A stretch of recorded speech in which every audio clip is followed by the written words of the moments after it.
Hey everybody, Jason Burmis here for wearechange.org, and they have done more files. That's right, folks. It's on. I really thought that we were about to see the end of this. I thought it was all over. I thought it was going to fade into obscurity. Now, the question to me is becoming how much of this is stuff that we haven't seen in one form or another sometime before, and I'm going to show you some of that now when we get to the documents. But first of all, these guys dropped off the face of the earth. It wasn't really known what had happened to them, especially when they got kicked off of Steemit, or did they get kicked off of Steemit? It's tough to tell. So from my, my inside sources or whatnot, this person right here, supposedly Ozbit Bank, was the creator of that Steemit page. Now, did Steemit censor them? Again, I'm unsure of what exactly happened there, but there's definitely something else going on there. All right, we'll start there. So they get off of Steemit. We don't hear from them for a few days. There is activity on their blockchain. Let's take a look here. And this was the Bitcoin address they went out, and this is one of the great things about this type of cryptocurrency. And there's some motion in the past couple of days, up until the 7th here, right there. Okay, I'm not sure. Is there any more after that? Because it looks like they're totaling up, and I've heard people say things like, let's see, that they've gotten up to $36,000 in cash. Now, they've changed to, you can still see them on Busy, and that's where all these things, again, became available. First with Checkpoint 8, and then with the decryption code for Layer 2. Now, prior to this, I also want to tell everybody that it looks like they've given some of Layer 3 to an individual party. Somebody I don't really want to out here, but was outed on another channel, The Outer Limits. They're some of the only people doing actual work on this. So I went out and I reached out to him, and I don't know if we're on different time schedules or whatever, but he reached back out. We'll see if he gives me access to those documents before the decryption key comes out. But he apparently has Layer 3. Now, remember, one of the claims of the Dark Overlord was there was going to be levels of liability. Now what I'm asking for after 2, possibly 3 layers being decrypted is a substantial document in context that they can show that they know what they have, or they have anything at all that's going to be that incriminating, okay? Because one of the documents that we're going to go over right now, and there's some interesting stuff on here for sure, but it is a 9/11 Commission document. Now, this is directly from the 9/11 Commission. They don't get it. Again, they didn't hack the 9/11 Commission. This was a request on some of the lawsuits to get the internal 9/11 documents, okay? And right out of the gates, when we get to the first page, there's some real big questions right here, okay? Scroll down right here. Number 1, right at the top, they want the contact information for Chris Bidwell, an American Airlines security official, who asked Susan Clark, another person working for American Airlines, if they had heard about a gun on Flight 11. Now, we're also going to get into this document here. It shows that at least the 9/11 Commission was looking at some things that were outside of what the public had seen. And we're going to get into the references of the FBI investigation in here. They're going to talk about a thing called Starfix phone calls. Those are phone calls that are made directly from the plane, usually only by stewardesses, and some mystery there. And another thing that I was really unaware of, and is pretty interesting to me, is that United Flight 93, the infamous Pennsylvania flight, was on the ground for 40 minutes after it backed out. And there's a lot of evidence to suggest. I got to turn up the volume? Yeah, I'll turn that volume up. How's that, Jesse? Thank you very much for the super chat, by the way. Guys, you want me to continue doing this? I'm doing a million other things. Right now, Luke, if you don't know, is in Tel Aviv, Israel. So I'm not only doing all the back-end stuff, but I'm helping him on that end. He's over at the Blockchain Summit with the Dollar Vigilante, Jeff Berwick. And I thank you guys for the outpouring of subscriptions and all that. But again, The more time I can put into this, I was only able to put a couple hours into this. I want to say, this leaked around 10 or 11 a.m. Eastern time. I'm trying to stay on top of it as possible, but I have other work to do. The super chats help so much. Spreading this information, hitting the notification bar, it helps so much. So, again, I know you don't want to hear me ramble. And by the way, again, thank you, Jesse. You've been such a great supporter of this show, of We Are Change, of Pulse Change, and everything else.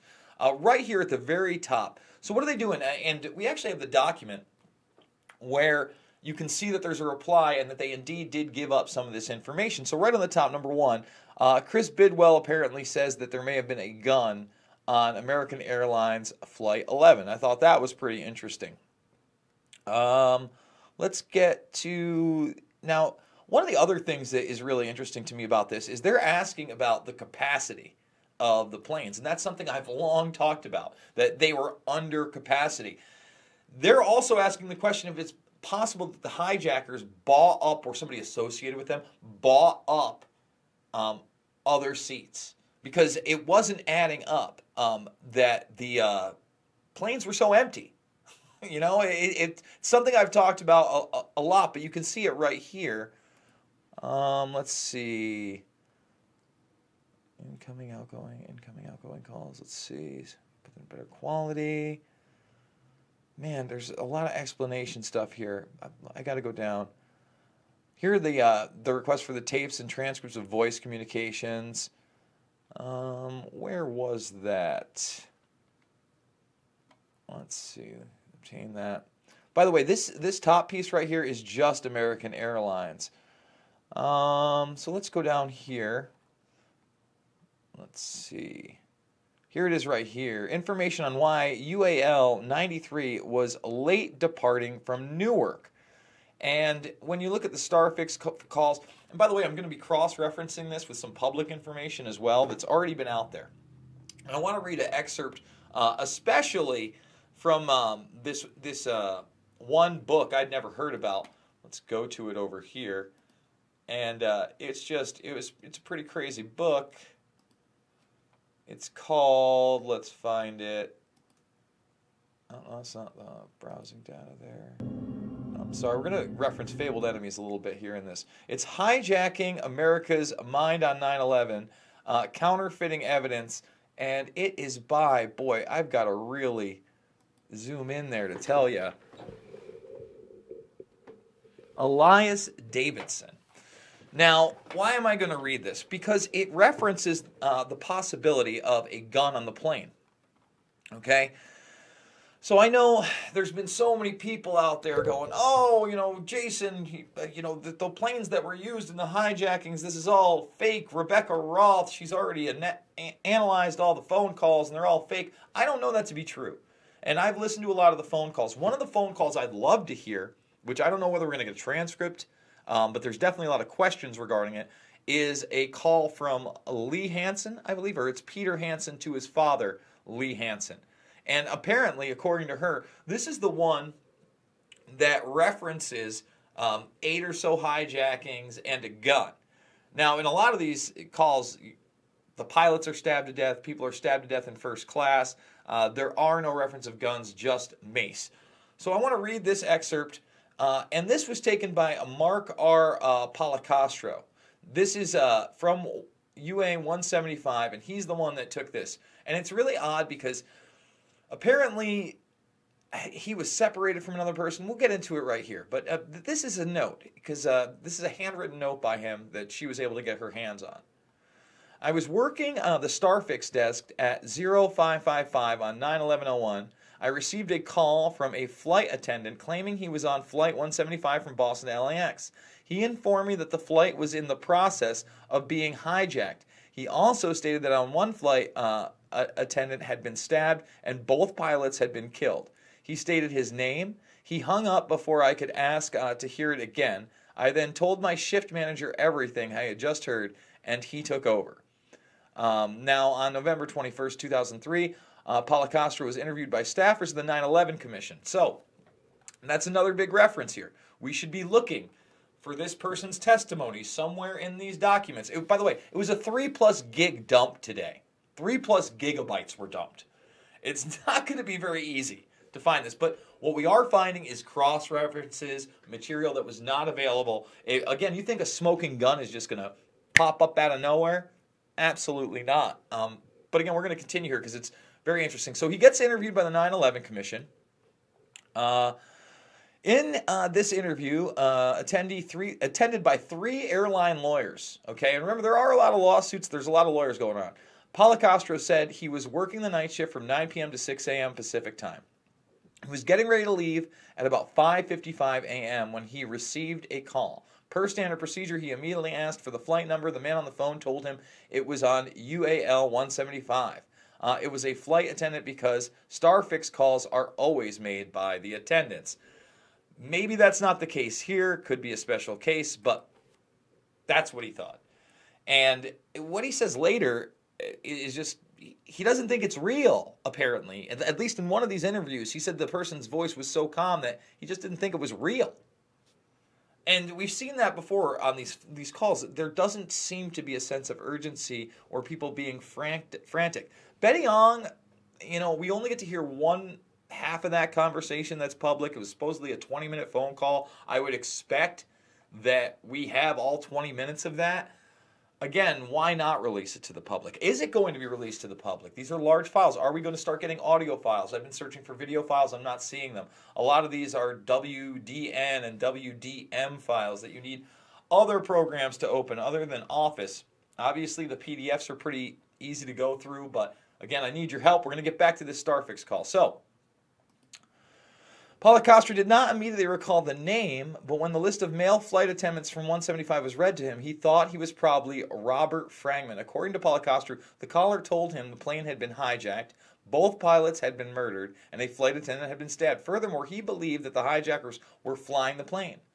Policastro was reluctant to believe him because the caller was calm and there was no background noise. Now, this seems to be another anomaly that pops up again and again and again, that they're not frantic and there's not background noise.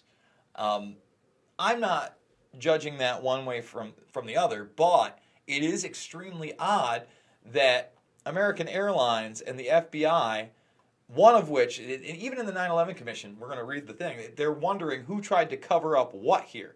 I'm just going to skip to the conclusions. You can find this book, at least this little excerpt. Again, it's Hijacking America's Mind on 9/11, Counterfeiting Evidence. All right.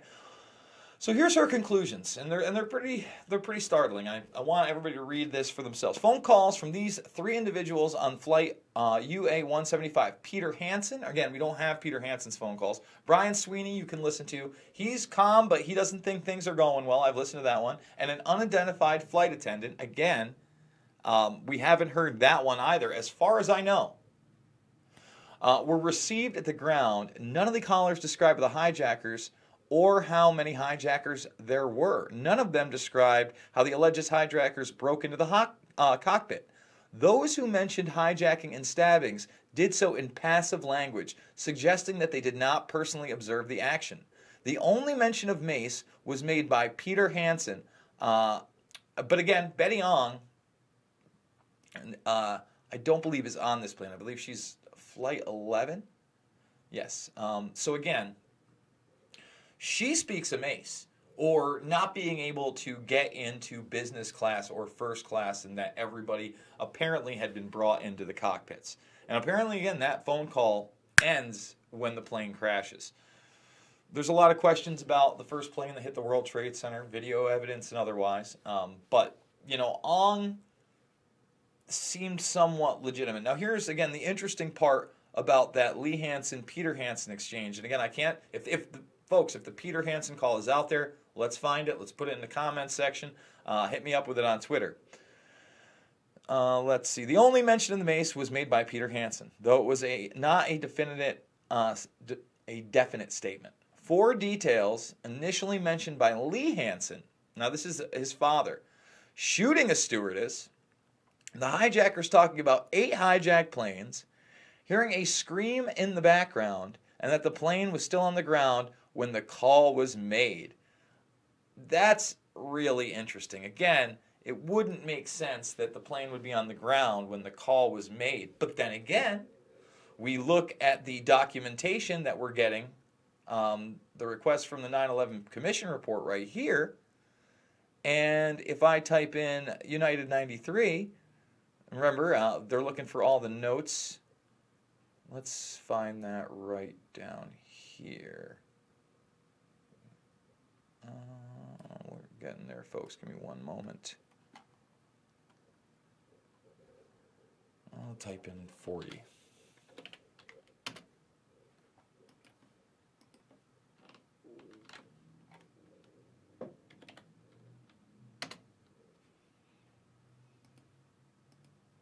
There it is right here. At least, well, they actually talk about this a couple times. Okay? And an explanation for UA-93 taking 40 minutes for rolling back from the gate to wheels up. That's odd, right?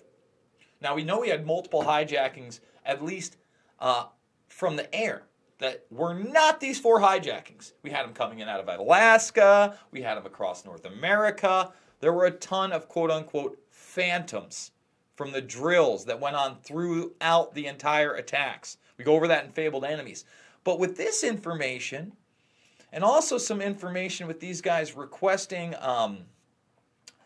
I believe it is information about 2 of the hijackers coming in possibly on September 10th. By the way, here's Pent Bomb. And right there, that is in reference to the FBI investigation into the 9/11 attacks. And if they're referencing that, and we're getting documentation on that, I'd also like to see the transcripts from the interview they did with James Woods, because he claims that Muhammad Atta and others, who weren't supposed to know each other, were doing dry runs in the summer before 9/11, and he, a flight attendant, and a pilot, the pilot of the plane, all made a report. So those reports have to exist somewhere.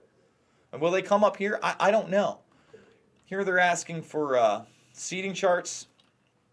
Again, trying to figure out if they could have possibly gotten more of the seats there. Man, what was I looking for? There's clarification for all the calls from Flight 93 and 175. Again, there seems to be confusion. Here's the 40 minutes, as I said before. Again, I didn't realize United 93 was on the ground so long. Now, does this have anything to do with United 23? For people that don't know what United 23 is, let's go check that out. And that is going to be an excerpt from my film. Oh, it went all the way back here. So now I got to go find this. So here, let's see what we got. Investigating whether the hijackers had accomplices deep inside the airport's secure areas. And then there's the story of Flight 23. As bad as things were on Tuesday, there is a possibility that they could have been even worse. There was some kind of an altercation involving 3 men described by a Port Authority of New York and New Jersey police source as Middle Eastern in appearance. They attracted the suspicions of the gate staff boarding that flight. They had already gotten on the plane. They're asked to leave the aircraft. They refuse to get off. The airline, following its normal procedures, according to this police source, calls the police, which immediately dispatch an emergency service team. So now you have a squad of heavily armed officers that are coming toward the airplane. And when they get there, the men have vanished. The gate staff can't find them. It matches with the type of flights, the transcontinental flights that were hijacked in the other 4 instances. Another disturbing fact, if indeed there was an altercation and these men felt they had a case to make and were being treated unfairly, you can't imagine they would have disappeared from the airport. They would have stayed around and pled their case with the police. It is extraordinarily unusual to have an airline, after it has boarded passengers, be so suspicious that it's going to ask these customers to get off the airplane. We got a phone call from a law enforcement officer who was on vacation, was in the United Airlines terminal at the time. As soon as he approached, they walked out of the terminal and he looked over. He described them as Middle Eastern in both appearance and dress. Not sure what that means, but that was his description. He said when they left the terminal through the glass doors, he saw them meet a 3rd man, and they then left. Inside the bags, officials found Al-Qaeda instruction sheets. but false identification prevented investigators from ever locating the bag's true owners. Coincidentally, the hijacker's identification would be found the exact same way. And I just want to make that point before hitting the pause button there. So again, on Flight 23, you have almost the same exact thing as what may have happened on United 93, and now this father is saying that phone calls were made that the plane had already been hijacked while it was on the ground. But that doesn't jive with what we've been told in the transcripts of that call, but we haven't been given those transcripts. All right? And, you know, I was reading some of the comments in there. All these people talking about the dancing Israelis. Hey, go watch this film. Not only are the dancing Israelis in it, but so are Amdocs, Converse, and another almost 20 minutes on the Israeli connection. Okay? If you really want to know. And you know, that brings me to my next point. And by the way, thank you for the super chat. We'll get there in a minute. If you really, people are like, oh, these are fake if they don't have Israel. If you're actually looking for something that may pertain to Israel, I would look at the Odigo documentation because they were in the building. They must have been paid out something. So if you can find Odigo in these, remember, Odigo supposedly got warnings a couple hours before the attacks. This is Heratz. It's right here. It's an instant messaging service, warning of the attacks, and they got their workers out. To my knowledge, this story has never been debunked. So again, you had an Israeli firm that seems to have been warned. There should be some documentation of Odigo somewhere in these papers. Whether or not they're in, you know, layer 1 or 2 or 3, which apparently someone has a decryption key for, or some of the documents, some of the checkpoints, is yet to be seen. One more story. Again, they're asking these in these documents this story here. And thought this was pretty interesting. Oh man, of course I've got to refresh. But basically, this makes the claim that 2 of the hijackers came in on September 10th, which is a little bit odd. Counter, come into the terminal.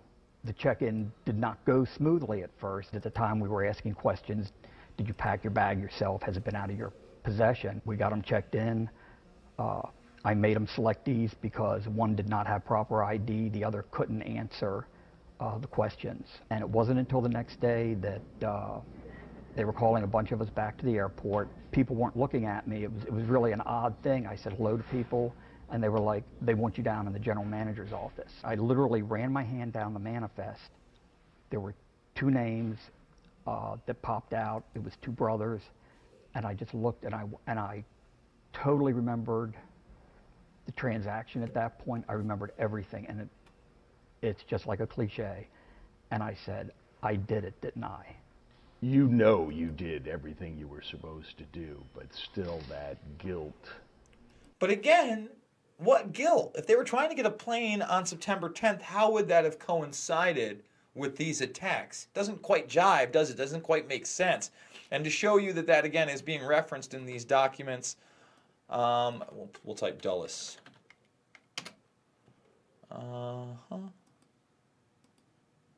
There's the Dulles checkpoint security records. And here it is right here. Exactly what I was talking about. Videotape recorded on Dulles International Airport on September 10, 2001 that may have shown 1 or more of the hijackers. So it seems far-fetched to me that the hijackers would be doing some kind of a weird dry run the night before on September 10th. There's a lot of interesting stuff that's coming out, but I'm putting the warning out now. Do they have a smoking gun? Are these accelerating? Has anybody found something super significant? Again, I'm looking for Michael Hess testimony. We've already gone through the Michael Levy stuff. I want to see stuff on Kroll and securities. I want to see the retaliation to some of these Larry Silverstein property lawsuits where he's accusing the construction companies of building them improperly. There's so much we have to look at here. But I think I'm going to cut it off right here. And, you know, I appreciate... Actually, you know what? I did get a super chat. Let's read that super chat. I apologize I didn't get to it. The hackers did a Q&A on 4chan, stated that they have 9/11 leaks and alien leaks. These docs are legit. So do you think future leaks will get crazier? That's the big question. And I've seen... I don't know if they said alien leaks. I know UFO leaks, which I'm pretty interested in since I think that the vast majority, if not all of that stuff, is military-based and that type of project. Not just propulsion systems and not just aircraft, but holographic, perhaps even PSYOPs programs. There's a lot going on when we talk about quote-unquote UFO technology. So that's interesting, and I believe that they have these documents. But like I said, what are we actually going to get? Are we going to get the FBI transcripts? Are we going to get the audio tapes of some of these phone calls we still haven't seen? Because they have revealed a lot of them. Again, I'm looking for the transcripts of these phone calls. Maybe we can find them. Now, the 9/11 Commission, here's a list of everything that they did get, by the way. I just want to say that those were requests from documentation from American, United, the FBI, you name it. And here are the responses. So I want to reiterate once again that these documents seem to be 110% legitimate so far, but we are running some big risks here. They've already apparently gotten $30,000. We don't know whether or not we're going to get something that's prosecutable. And we don't know these people's motivations other than money. They've openly said it's all about money. So are they telling us they have more than they do? We've seen some of the SSI documentation, but so far to me, you've kind of been able to find most of this in whispers. Again, it's interesting the 9/11 Commission is investigating the number of people on the planes, whether or not there was a gun there, why they were lying about the phone calls, why one of them seemed to be from a airphone when it was claimed to be a cell phone. So there does seem to be some kind of a small level investigation here. What they get and what we see out of it, we're not seeing. So far, we haven't seen any big classified Pentagon documents. I'm still waiting to see the World Trade Center documents where I can see the DOD, the Office of Emergency Management, the Securities and Exchange Commission, and all these different really important businesses, government agencies such as the Secret Service that were there, and what we have documented on them.